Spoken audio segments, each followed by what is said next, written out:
ऐ मेरे बंदे तेरी ये तमन्ना कभी पूरी होने वाली नहीं है। वमिन वराइहिम बरज़खुन इला यौम युबअसून, अब तेरे मरने के बाद अब तेरा दुनिया से कोई कनेक्शन नहीं बचा, अब तू बरज़ख की जिंदगी गुजारेगा। अब तेरे बीच में और दुनिया वालों के बीच में एक दीवार खड़ी हो गई। अब तेरे साथ जो मामला होगा वो दुनिया वालों को नहीं पता, और दुनिया वालों के साथ जो मामला है वो तुझे नहीं पता। मरने के बाद फिर आपको तौबा का मौका नहीं मिलेगा। इसीलिए अल्लाह के प्यारे नबी फरमाते हैं, इन्नल्लाह यक़बलु तौबतल अब्दी मा लम युग़रग़िर, अल्लाह ताला बंदे की तौबा तब तक कबूल करता है जब तक गरगरा ना आ जाए, जब तक झांकनी का आलम ना आ जाए, जब तक इंसान मौत को अपने सामने न देख ले। जब मौत को अपने सामने देख लेगा फिर तौबा कबूल नहीं होगी। तौबा तो फिरौन ने भी की थी। फिरौन ने जब मौत को अपने सामने देखा और दरियाए कुलजुम में डूबने लगा, वही फिरौन जो मूसा अलैहिस्सलाम को धमकी देता था, जो फख्र करता था अपनी हुकूमत पर, अपनी ताकत पर, अल्लाह का मजाक उड़ाता था, मूसा अलैहिस्सलाम का मजाक उड़ाता था, जब पानी में डूबने लगा तो क्या कहता है, आमनतु बिल्लज़ी आमनत बिही बनु इसराईल, मैं उस अल्लाह के ऊपर ईमान लाता हूं जिस अल्लाह के ऊपर बनी इसराइल ईमान रखते हैं। अल्लाह ने फरमाया, आल आना वक़द असैत मिन क़ब्लु, ऐ फिरौन अब तेरे ईमान लाने का कोई मतलब नहीं है। सारी जिंदगी तू नाफरमानियों में गुजारता रहा, अल्लाह को नाराज करता रहा, गुनाह पर गुनाह करता रहा। आज मौत को सामने देख करके तू तौबा कर रहा है, आज तेरी तौबा कबूल नहीं होगी। मरने के पहले तौबा करना है मेरे साथियों। और हम कब मरेंगे हम कोई गारंटी नहीं ले सकते, कहां मरेंगे इसकी भी कोई गारंटी नहीं। वमा तदरी नफ्सुम बिअय्यि अर्दिन तमूत, कोई नहीं जानता कि वो कहां मरेगा।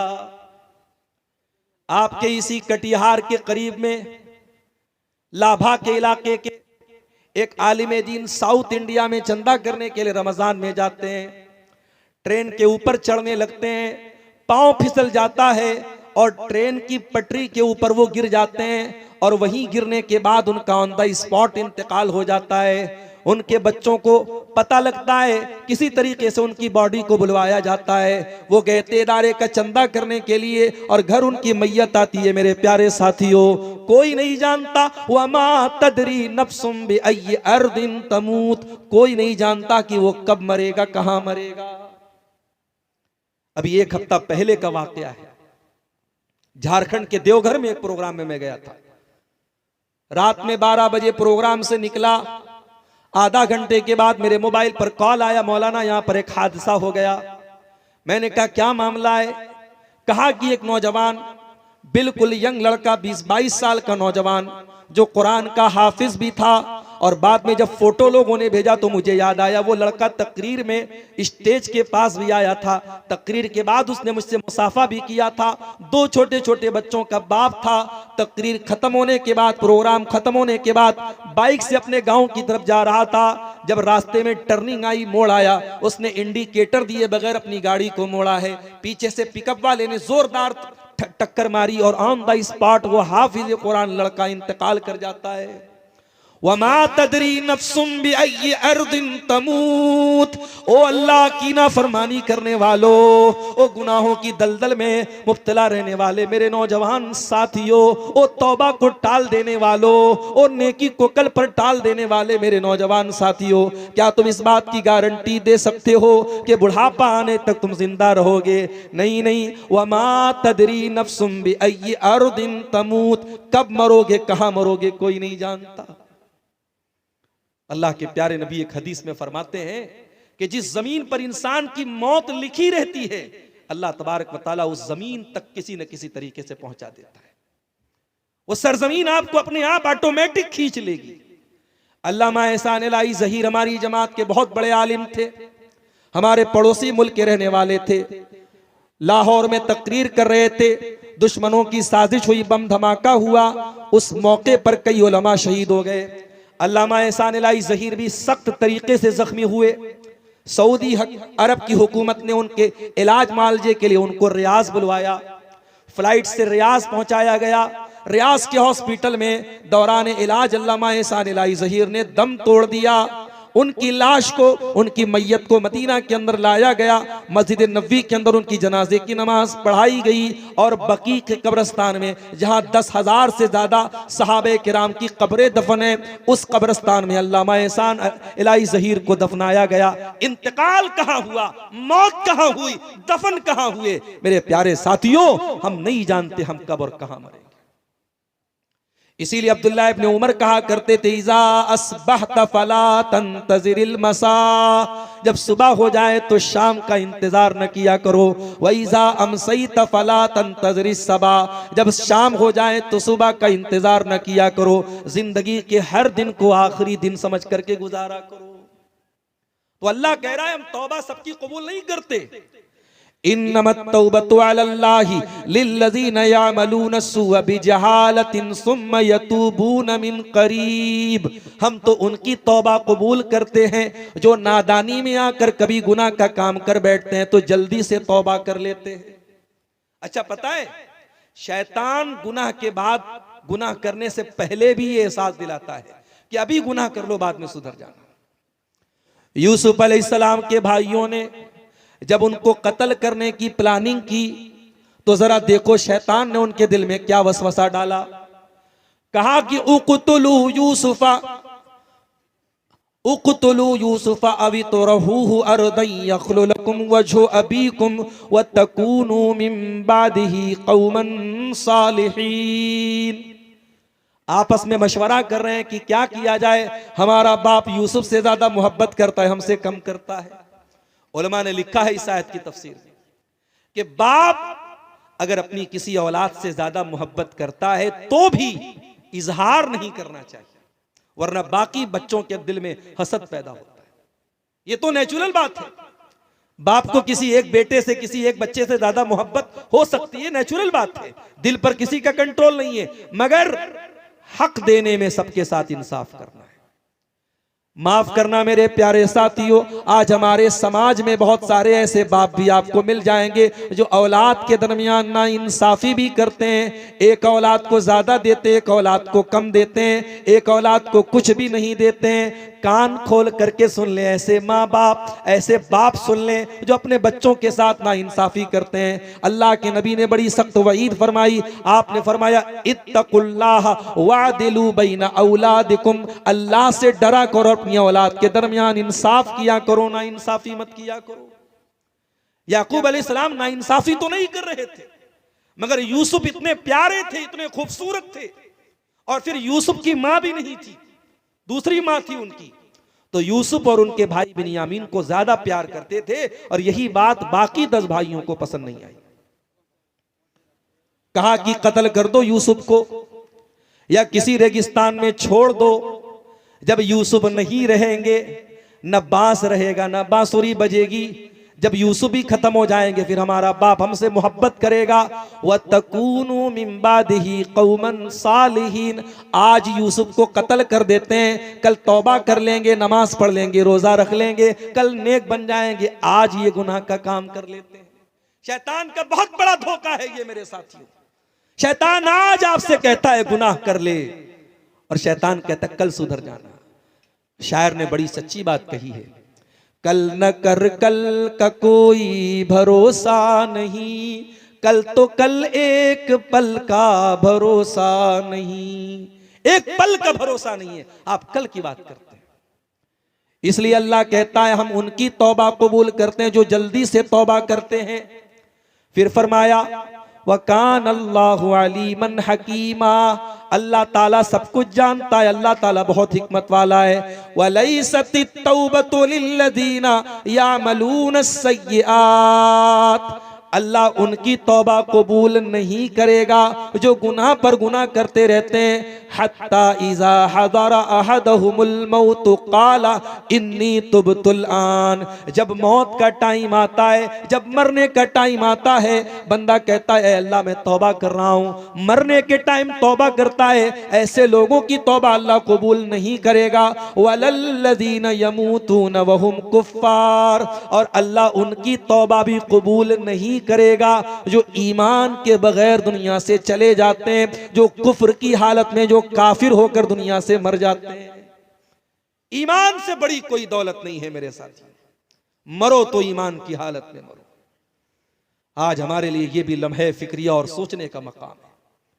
आज हमारी कौम की बेटियां नुसरत जहां से निशा सिंह बन जाती हैं, मुसलमान लड़की मुर्तद हो जाती है, ये सामान, ये सोचने का सामान है, ये सोचने का मकाम है। मेरे प्यारे साथियों, ईमान से बड़ी कोई दौलत नहीं है। आज जब लोग अपने अपने मजहब के मुताबिक कोई अपने बदन को नंगा करके अल्लाह को खुश करने की नापाक कोशिश कर रहा है, किसी के मजहब में नदी में नहाने पर उसके पाप धुल रहे हैं, किसी के मजहब में नंगा रहना ही उसके लिए बड़ा बरकत का सबब है, किसी के यहाँ शर्मगाह की इबादत की जा रही है, कोई गाय को देख करके हाथ जोड़ रहा है, कोई गाय का पेशाब पी रहा है, कोई गाय का गोबर खा रहा है। ये सारे मनाजिर देख करके मेरे प्यारे साथियों हमारे दिल में ये एहसास पैदा होता है, आय अल्लाह तेरा बहुत बहुत करम है, तेरा बहुत बहुत एहसान है अल्लाह, जितना तेरा शुक्र अदा करे कम है। तूने हमें मुसलमान बनाया, तूने हमें इस्लाम जैसी नेमत से नवाजा।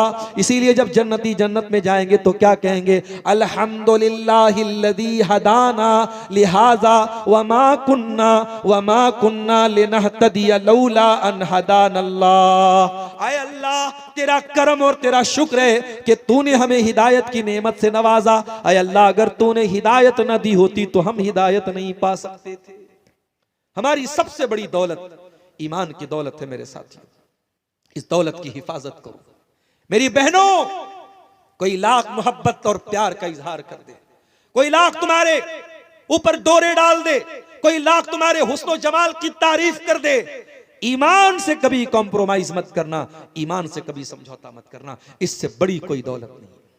सुमैया शहीद हो गई इसी ईमान को बचाने के लिए, बिलाल तपती रेत पर लेट गई इसी ईमान को बचाने के लिए, सुहैब रूमी ने सब कुछ कुर्बान कर दिया इसी ईमान को बचाने के लिए, सहाबा ने अपने सगे बेटों से जंग की मैदान जंग में इसी ईमान को बचाने के लिए। ईमान से बड़ा कोई रिश्ता नहीं, ईमान से बड़ी कोई दौलत नहीं, ईमान से कीमती कोई चीज नहीं। इसीलिए अल्लाह कहता है हम उनकी तौबा कबूल नहीं करेंगे, वलल्लज़ीना यमूतूना वहुम कुफ्फार, जो कुफ्र की हालत में दुनिया से चले जाएंगे।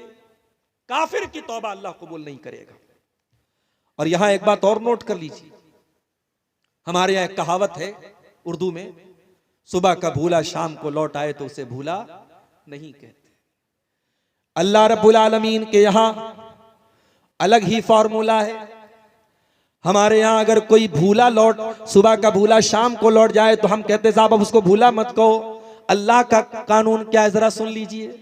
कुरान का 19वां पारा उठाइए, अल्लाह फरमाता है मेरे नेक बंदे, वल्लज़ीना ला यदऊना मअल्लाहि इलाहन आखर, मेरे नेक बंदे शिर्क नहीं करते, वला यक़्तुलून नफ्सल्लती हर्रमल्लाहु इल्ला बिल हक़्क़ि, किसी भी कसूर की हत्या नहीं करते, वला यज़नून, और ज़िना नहीं करते। मेरे नेक बंदे ये 3 बड़े बड़े महापाप नहीं करते।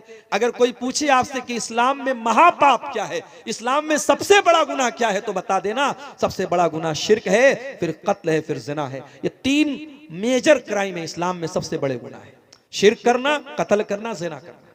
अल्लाह फरमाता है मेरे नेक बंदे ये तीनों काम नहीं करते। वमन यफ़अल ज़ालिका यल्क़ा असामा, और जो इनमें से कोई काम करेगा वो बहुत मुसीबत उठाएगा। युज़ाअफ़ लहुल अज़ाबु यौमल क़ियामा, उसको क़यामत के दिन डबल अज़ाब दिया जाएगा। युज़ाअफ़ लहुल अज़ाबु यौमल क़ियामति व यख़लुद फ़ीही मुहाना, और वो जलील होकर के हमेशा जहन्नम में रहेगा। अगर कोई शिर्क करके, कत्ल करके और ज़िना करके अल्लाह क्या जाएगा, जलील होकर के जहन्नम में रहेगा। अब जरा अगली आयत सुनिए, इल्ला मन ताबा व आमना व अमिला अमलन सालिहा, हाँ अगर कोई तौबा कर ले और ईमान ले आए और नेक अमल करे, फ़उलाइका युबद्दिलुल्लाहु सय्यिआतिहिम हसनात, अल्लाह फरमाता है हम उनके गुनाहों को नेकियों में बदल देंगे। अल्लाहु अकबर। कल तक शराब पीता था, कल तक ज़िना करता था, कल तक चोरी चोरी करता था, कल तक हराम काम करता था, आज अल्लाह की बारगाह में सच्ची तौबा कर ले, अल्लाह उसके अकाउंट की, उसके नामे अमाल की सारी बुराइयों को अल्लाह नेकियों में बदल देगा। वारे करीम तेरी रहीमी, वारे रहीम तेरी रहमत, वारे करीम तेरा करम, वारे रहमान तेरी रहमत के क्या कहने मेरे भाइयों, उस अल्लाह की शान करीमी के क्या कहने कि वो एक गुनहगार अगर सच्ची तौबा कर ले उसके गुनाहों को नेकियों में बदल देता है। यही नहीं, कुरान का 30वां पारा उठाइए, बहुत मशहूर सूरत है सूरतुल बुरूज, हमें से बहुत सारे लोगों को याद भी होगी। वस्समाई ज़ातिल बुरूज वल यौमिल मौऊद व शाहिदिन व मशहूद कुतिला अस्हाबुल उखदूद अन्नारि ज़ातिल वक़ूद इज़ हुम अलैहा क़ुऊद। अल्लाह ने सूरह बुरूज में वाक़या बयान किया, किसी दौर में ईमान लाने वालों को काफिरों ने खंदक खोद करके, खाई खोद करके, गड्ढा खोद करके जिंदा जला दिया था। अरबी में खाई को उखदूद बोलते हैं। खाई खोद करके, गड्ढा खोद करके ईमान वाले बच्चों को, औरतों को, मर्दों को जिंदा जला दिया था। वमा नक़मू मिनहुम इल्ला अन युमिनू बिल्लाहिल अज़ीज़िल हमीद। और ईमान लाने वालों का जुर्म क्या था? आज फलस्तीन के शहर गाजा पर इसराइल बमबारी करता है, छोटे छोटे बच्चों की लाशों के टुकड़े हो जाते हैं। क्या कसूर है उन मुसलमानों का? कुरान 1400 साल पहले जवाब देता है, हर दौर में वमा नक़मू मिनहुम इल्ला अन युमिनू बिल्लाहिल अज़ीज़िल हमीद। ऐ ईमान वालों, तुम पर जुल्म सितम के पहाड़ तोड़े जाएंगे, तुम बेकसूर रहोगे तब भी तुमको मारा पीटा जाएगा। तुम्हारा जुर्म यही है कि तुम मुसलमान हो, तुम्हारा जुर्म यह है कि तुम अल्लाह के ऊपर ईमान रखते हो। हर दौर में अहले बातिल का तरीका रहा है ईमान वालों को सताना और उनको तकलीफ देना। किसी जमाने में असहाबे कहफ, वो चंद नौजवान जिन्होंने अपने बाप की हवेली को छोड़कर अपने ईमान को बचाने की खातिर एक पहाड़ की गुफा में जाके पनाह ली थी, उन नौजवानों ने आपस में क्या कहा था? इन्नहुम इन यज़हरू अलैकुम यरजुमुकुम औ युईदुकुम फी मिल्लतिहिम वलन तुफ्लिहू इज़न अबदा। उन नौजवानों ने आपस में मशवरा किया, अगर दुश्मन हमको पा गया तो या तो जान से मार देगा या मुर्तद कर देगा, काफिर बना देगा, मुशरिक बना देगा, और अगर हम मुशरिक हो गए, काफिर हो गए तो फिर हमसे ज्यादा खसारा उठाने वाला, हमसे ज्यादा नुकसान उठाने वाला कोई नहीं होगा। हर दौर में अहले बातिल का एक ही मिशन है, वलन तरदा अनकल यहूद वलन नसारा हत्ता तत्तबिया मिल्लतहुम। उनका एक ही मिशन है कि ऐ मुसलमानों, तुम अपने दीन को छोड़ दो, अपने अल्लाह की मोहब्बत छोड़ दो, अपने रसूल की मोहब्बत छोड़ दो, अपने ईमान की मोहब्बत छोड़ दो, तुम उनके नक्शे कदम पे चलो। हर दौर में उनका मिशन यही रहा है। असहाबुल उखदूद ने ईमान वालों को जला डाला। अब जरा गौर से सुनिएगा जो नुक्ता मैं बयान करने जा रहा हूं। वमा नक़मू मिनहुम इल्ला अन युमिनू बिल्लाहिल अज़ीज़िल हमीद। उन्होंने ईमान वालों को क्यों जला दिया? किस बात की सजा दी? सजा इस बात की दी कि वो अल्लाह के ऊपर ईमान ले आए। अल्लज़ी लहू मुल्कुस समावाति वल अर्ज़ी, वो उस अल्लाह के ऊपर ईमान ले आए जो अल्लाह आसमानों का भी बादशाह है, जमीन का भी बादशाह है। वल्लाहु अला कुल्ली शैइन शहीद, और जो अल्लाह हर चीज के ऊपर निगरां है।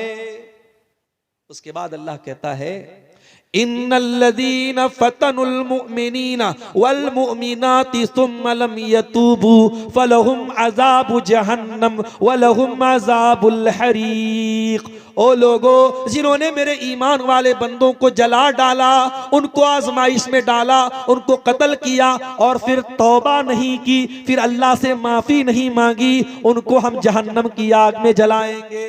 जरा गौर करो, जिन्होंने ईमान वालों को जिंदा जला दिया, अल्लाह उनको भी तौबा की दावत दे रहा है। जिन्होंने रहमान के बंदों को जला डाला, अल्लाह के बंदों को जिंदा जला दिया, अल्लाह उनको भी तौबा की दावत दे रहा है। ये अल्लाह करीम का करम है मेरे प्यारे साथियों, ये अल्लाह रहीम की रहमत है, ये उस रहमत वाले रब की ये शान है मेरे प्यारे साथियों। और अब एक आयत मैं कुरान की पढ़ने जा रहा हूं, ये वो आयत है, अब्दुल्ला बिन मसूद कहा करते थे कि गुनहगारों को सबसे ज्यादा उम्मीद दिलाने वाली कुरान की यही आयत है। जो कोई गुनहगार है, किसी ने अपनी जिंदगियों को गुनाहों में गुजारा है, अल्लाह की रहमत से मायूस हो चुका है, आओ तेरा रब तुझे आसरा दिला रहा है, तेरा रब तुझे उम्मीद दिला रहा है। सूरह ज़ुमर की आयत है, कुल या इबादियल्लज़ीना असरफू अला अनफुसिहिम ला तक़नतू मिन रहमतिल्लाह। ऐ नबी आप कह दीजिए, ऐ मेरे वो बंदों जिन्होंने गुनाह कर करके अपनी जान के ऊपर जुल्म किया है, अपने ऊपर अत्याचार किया है, अपने आप को परेशान किया है, ला तक़नतू मिन रहमतिल्लाह। ऐ गुनहगारो तुम अल्लाह की रहमत से कभी मायूस न होना। तौबा का दरवाजा खुला है, माफी का दरवाजा खुला है, आ जाओ, अल्लाह तुम्हें माफ करने को तैयार है, तुम पर करम करने को तैयार है, तुम अल्लाह की रहमत से कभी मायूस न होना। इन्नल्लाह यगफिरुज़्ज़ुनूब जमीआ, तुम सच्ची तौबा तो करके देखो, अल्लाह तुम्हारे सारे गुनाहों को माफ कर देगा। बनी इस्राइल में एक आदमी ने 99 लोगों को कत्ल किया था, 99 लोगों का मर्डर किया था। फिर उसके दिल में तौबा का ख्याल आया, उसने पूछा किसी से, इस दौर का सबसे बड़ा आलिम कौन है? उस जमाने में यूट्यूब नहीं था, वरना जिसका यूट्यूब पर व्यू ज्यादा आता लोग उसको बता देते ये सबसे बड़ा आलिम है कि नहीं? आज तो भाई यूट्यूब के हिसाब से आलिम का कैटेगराइजेशन तय होता है। हमारे पड़ोसी मुल्क में एक बेवकूफ है, वो कहता है मेरे इतने सब्सक्राइबर हैं, इतने लाख सब्सक्राइबर हैं, अगर ईसा अलैहिस्सलाम भी आज दुनिया में आ जाए तो मेरे फॉलोअर से ज्यादा उनके फॉलोअर नहीं होंगे। अस्तगफिरुल्लाह। और दुनिया कहती है साहब बहुत बड़ा स्कॉलर है वो। ऐसे स्कॉलरों को हम अपने जूते की नोक पे रखते हैं। आज सोशल मीडिया का दौर है, आज किसी के फेसबुक पर दीवाने चंद लोग हो गए, यूट्यूब पर उसके फॉलो करने वाले, उसके चैनल को सब्सक्राइब करने वाले और लाइक करने वाले चंद लाख हो गए, तो हमने समझ लिया साहब सबसे बड़ा अल्लामा बन गया। नहीं मेरे साथी, इल्म अलग चीज है, शोहरत अलग चीज है। इल्म अलग चीज है और दुनिया वालों में लाइक पा लेना अलग चीज है। उस आदमी ने 99 लोगों के कातिल ने पूछा सबसे बड़ा आलिम कौन है? लोगों ने बताया फला के पास चले जाओ। फला के पास गया तो वो आलिम नहीं था, वो राहिब था। What is the difference between आलिम एंड राहिब? राहिब और आलिम में क्या फर्क है? आलिम कहते स्कॉलर को और राहिब कहते इबादत गुजार को। राहिब तो था, स्कॉलर नहीं था, आलिम नहीं था, इबादत बहुत करता था, आलिम नहीं था। वो गया 99 लोगों का कातिल, पूछा भाई मैंने 99 लोगों का खून किया है, मैं तौबा कर सकता हूं क्या? कहा किया है मेरे भाई, तो 99 लोगों का कातिल है, तेरी तौबा कबूल नहीं होगी। कहा अच्छा मेरी तौबा कबूल नहीं होगी। उसने उसको भी मार डाला। कातिल के लिए कत्ल करना कौन मुश्किल काम है? उसने उस राहिब को भी कत्ल कर दिया, 100 कत्ल कर दिया। फिर उसके दिल में तौबा का ख्याल आया, फिर उसने पता लगाया सबसे बड़ा आलिम कौन है। अब लोगों ने बताया फला के पास चले जाओ। अब जिसके पास पहुंचा वो हकीकत में आलिम था। तो जब मसला पूछना हो तो आलिम से मिलना चाहिए, राहिब से नहीं मिलना चाहिए। आलिम से मिलोगे तब मसला हल होगा, राहिब से मिलोगे तो मसला खराब हो जाएगा। वो 100 लोगों का कातिल जब आलिम के पास पहुंचा, उससे जाकर के कहा कि मैंने 100 लोगों का मर्डर किया है, मैं तौबा करना चाहता हूं, क्या मेरी तौबा कबूल होगी? का बिल्कुल कबूल होगी। वमन यहूलु बैनका व बैना रब्बिका, अल्लाह के दरमियान और बंदे के दरमियान मैं क्यों रुकावट बनूं? कोई नहीं बन सकता। ऐ मेरे भाई तू तौबा करना चाहता है, जरूर तेरी तौबा कबूल होगी। शर्त यह है कि तुझे अपनी बस्ती को छोड़ना पड़ेगा। ये बुरे लोगों की बस्ती है, तुझे नेक लोगों की बस्ती में जाना पड़ेगा। नेक लोगों की बस्ती में जाना पड़ेगा। फला बस्ती में चले जाओ, वहां तुमको जाकर के तुम तौबा करना, वहां तुम्हारी तौबा कबूल होगी। अब जरा गौर कीजिए अल्लाह अपनी रहमत कैसे उतारता है बंदे के ऊपर। 100 लोगों का कातिल जिंदगी भर कत्ल करता रहा, बेकसूरों को मारता रहा, आज तौबा करने के लिए इरादे से घर से निकला है, नेक लोगों की बस्ती की तरफ जा रहा है।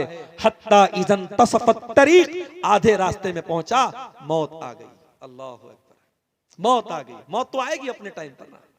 मौत को इससे कोई फर्क नहीं पड़ता कि आपके मरने के बाद आपके बच्चों का क्या होगा, आपकी बीवी का क्या होगा, आपका मकान बनेगा कि नहीं बनेगा, आपकी बेटी की शादी होगी कि नहीं। मौत को इससे, मौत अपने टाइम पर आएगी। मौत आ गई।